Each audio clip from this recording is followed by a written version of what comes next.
મહેન્દ્રભાઈ પરમાર, સાંપ્રત education charitable trust.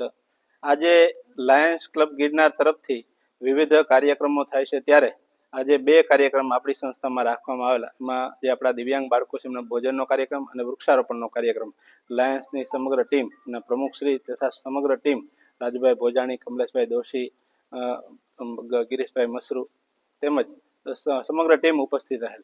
આ કાર્યક્રમમાં તમામ જે વૃક્ષો વાવેલા છે એ ફળાવ વૃક્ષો એટલે કે આંબા વાવેલા છે, જે આજે અમે એવી રીતે વાવેલા છે કે આંબા મોટા થાય અને દિવ્યાંગ બાળકોને ઉપયોગી થાય, એટલે વૃક્ષોનું જતન એ રીતે કરવાના છે સંસ્થા વતી।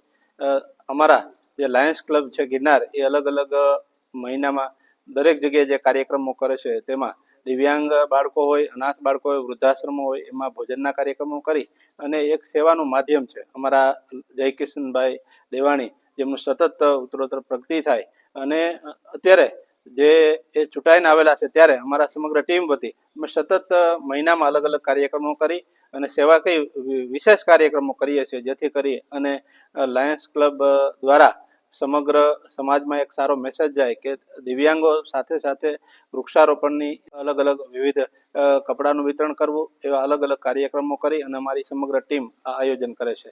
ફરી લાયન્સ ક્લબનો ખૂબ ખૂબ આભાર માનું છું। આજે કયા કયા કાર્યો આપણે સંસ્થામાં કરવામાં? આપણી સંસ્થામાં આજે ભોજનનો કાર્યક્રમ એટલે હંગર પ્રોજેક્ટ છે અમારા લાયન્સ ક્લબનો, એના થ્રુ આજે કાર્યક્રમ કરવામાં આવેલો, અને બીજો વૃક્ષારોપણનો એક વિશેષ કાર્યક્રમ કરવામાં આવેલો। એમની સાથે સાથે એક મારું સન્માન પણ લાયન્સ ક્લબ દ્વારા કરવામાં આવેલું છે। Kamlesh Doshi, president Lions club Girnar Junagadh. આજે અમારી સંસ્થાના દરેક સભ્યો સાંપ્રત એજ્યુકેશન ટ્રસ્ટમાં આવેલા છીએ। આ ટ્રસ્ટના મેઇન ટ્રસ્ટી શ્રી મહેન્દ્રભાઈ પણ અમારા લાયન્સના મેમ્બર જ છે।